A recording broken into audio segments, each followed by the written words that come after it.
Despite being well received, a primary criticism of Barbershop, the next cut, is its tendency to be preachy and overly ambitious in its messaging. The film attempts to tackle the complex and deeply serious issue of gang violence in Chicago, a subject that is often too heavy for a comedic film. While the intention to use the barbershop as a platform for social change is commendable, the film's approach is often didactic rather than subtle. Characters deliver monologues that feel like prepared speeches rather than natural dialogue, making the film feel less like an organic story and more like a public service announcement. This can interrupt the comedic flow and make the serious moments feel less earned. The film also struggles with a crowded cast and a lack of depth for many of its characters. The inclusion of new barbers and stylists to create a co-ed dynamic, while a fresh idea, means that many of the returning and new characters don't get sufficient screen time or development. Fan favorites like Cedric the Entertainer's Eddie are given less to do, and new characters, particularly those played by celebrity additions like Nicki Minaj,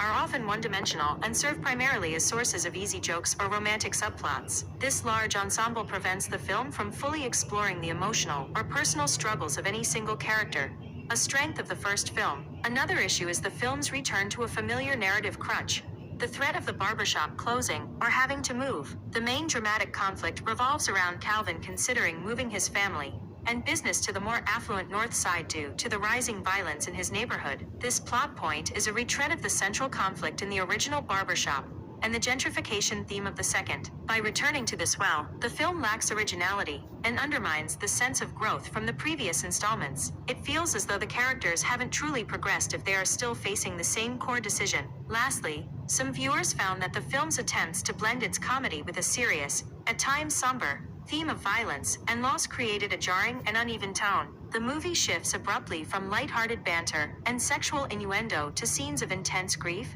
and fear. While a good dramedy can navigate this tonal balance, Barbershop, the next cut, often doesn't manage it smoothly. The jokes, some of which are very crude, can feel out of place when placed next to scenes dealing with the death of a character or the dangers faced by teenagers in the community. This tonal whiplash can make it difficult for the audience to fully invest in either the comedy or the drama.